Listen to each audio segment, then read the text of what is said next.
جوری کنه یگون کس حیمت هم نمیکنه بیا گپ زنه اینجا ما خودمون باید عدالت جوری کنیم اعتراض کردن هیچ کس نمیبرن ترمه کنن سخت کنن ای مفتیت اینجا پریچون های مفتیو من شما را گفتستم که تو بر این بهیمت ها اگر در دولت بسیار شوه این جمعیت فساد میشه حمیدی تو بر این بهیمت ها اگر بسیار شوه این جمعیت فساد میشه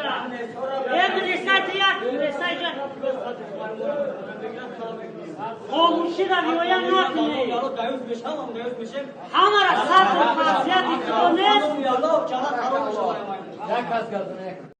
من تشکیلاتچیش اینه ایمه عبرت بگیره اینه من تشکیلاتچی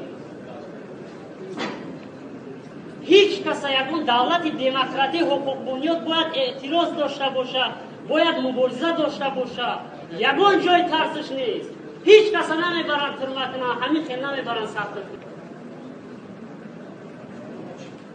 بچه ریش هم میپم ما پیروی رسول الله میگیم ریش هم میبرن همه خاموش برید ها ریش تراش دن ها چکا کنید و چکا کنیم نمیشوه ای بد میکنن حالت ملت تاجیک و ای بد بهنه السلام علیکم و رحمت الله این صورتی بچه مای عبدالله جون نامش عبدالله تلویف عبدالله کتی کسی باشه یا که دیده باشه یا با قریبی دیده باشه در کجای باشه نمره رو در ته می نویسیم درم نمره زنگ زنیم بچه برادرو هر خیل گپو ننویسیم بچه یوشن بچه یوش با گپی کی رفته ولی مخواهی کار کدیسیم تشنید کدیسیم میفهمیم همشه انشاءالله با امر خدا این هم صورتی بچه های ما عبدالله اینه یا ویدیو دیگه کدیسم بیدی علاقه دا برا بچه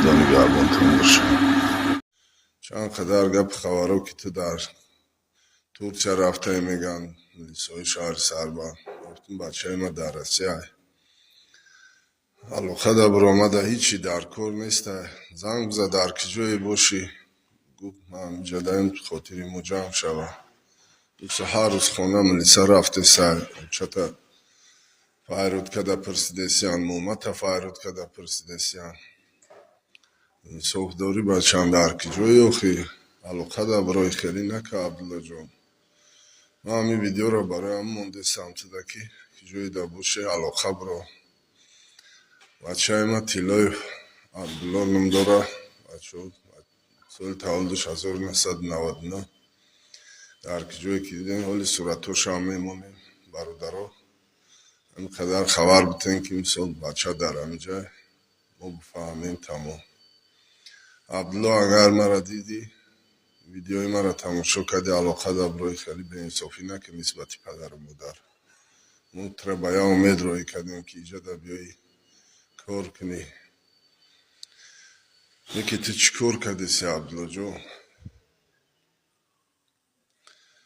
ای خدا بترس فکری ما را هم بکه یا هفته ما را عدل سربان فایرود کردم پر سپوس کردم گفتیم که در علاقه نیست ما اینا نفهمیدیم در هم زیبستان خیلی آدم مصفید در هم جذاب کشیده همی پیتر دایم جاکه اکبر دامدم هم جایی دا که تو بودی نیکه تو نیستی تو با گپی کی رفتی بچه هم که جو رفتی آخه یا بار علاقه که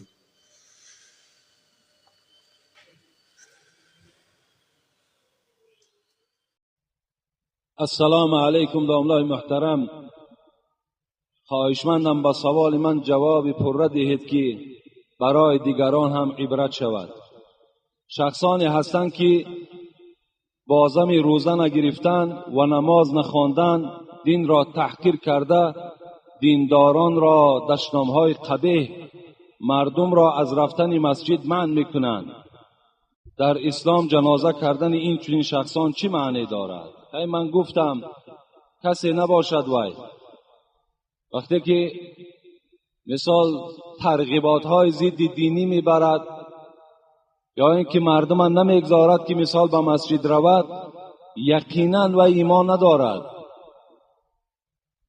لیکن باز بر این خیل انسان ها جنازه خوانده هم که شود، اونا تماما همون خاطرشان جمع کنند، برای که هر چی که در حمید گفتی خداوند در سوره زلزله که و ما یعمل مثقال ذره خیرا یره و ما یعمل مثقال ذره شرا یره، هر چیزی که اگر به منزله یک ذره در دنیا نیکی کرده باشی، خدا تو را پاداش نیکی میدهد. اگر یک ذره بدی کرده باشی، پاداش بدی است. از مکافات عمل غافل مشو، گندم از گندم بروید جو ز جو. هر چیزی که در دنیا شما کاری دین، حتمی باید چکار میکنین؟ در نزد پروردگار شما پاداش میگیرین. حضرت جلال مولوی جنونی میگوید زراعتگاه دنیا جای کشت است، عبادت قیمتی باقی بهشت است. این دنیا میگه زراعتگاه است. چگونه که شما یک پارچه زمین دارین، در او سبزوات میکارین، در او گندم میکارین، در او دیگر زراعت ها را شما میپاشین و حاصل میگیرین، پیغمبر خدا میگوید انا همین دنیایی که در بالای او شما دور زده ایستاده این، این به منزله هم پارچه زمین است. هر چیزی که کاری دین، انا همون جزاش منتظر باشید. عبادت قیمتی باقی بهشت است. اون کلیدی که بهشت کشاده میکند، آن جنتی که تمام نعمتها در داخلش دارد، برای کسانی هستند که در دنیا عبادت دارند، در دنیا رنج دارند، در دنیا عذاب و مشقت از حساب اسلام میکشند. انا جنت نصیب اونهاست. هم مبارزه با اسلام میبری، هم دیندار را بد میبینی، هم ملاها را بد میبینی و هم میخوای باز وارد جنت شوی. مولودی که در خانه حاجی گذرانیدید، بعد آن دی روز دیگر معرکه مینوشی و فسق و فجور گذشت. آیا این در نزد اسلام چگونه است و این حاجی چه حاجی است؟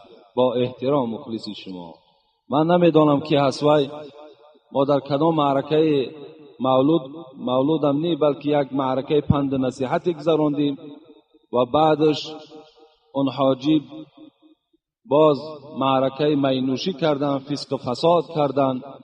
آیا مثال چی مکافات دارد؟ هر یک انسان یعنی برای آنه که وی اون شب پند نصیحت تشکیل کرد، چی رحمت الهی در اون خانه ریختگی بود و چی برکات در اون خانه پیدا شده بود. یکی مبادایی که از پسش باز مینوشی شد، وی یقین داند که تمام اون فیض و برکات از اون خانه برداشته شد، اون ثوابها خط زده شد. در جای او چی می شود؟ عصیان نویسانده می شود. لیکن باور کنین شرمنده باد همون حاجی که در خانه او مینوشی می شود، در خانه او فسق و فساد می شود.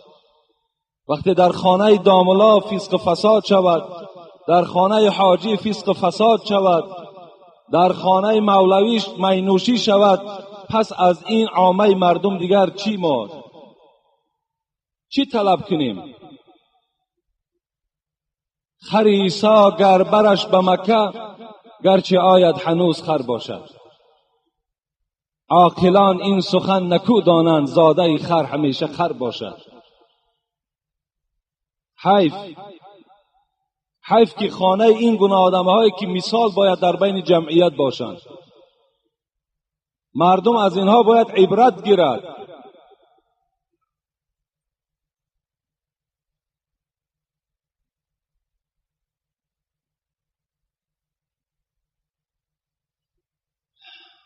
السلام علیکم. داملای شیرین سخن برای مردان که لباسهای تنگ می پوشند همه سخن می گفته. یک در باب لباسهای تنگی که امروز جوانها می پوشند. این خیلی بی‌ضررتر است از آنه که دخترهای شما لباسهای تنگ بپوشند. لباسهای تنگی که جوانها می پوشند این بی‌ضررتر است، این بی‌خللتر است از اونه که دخترهای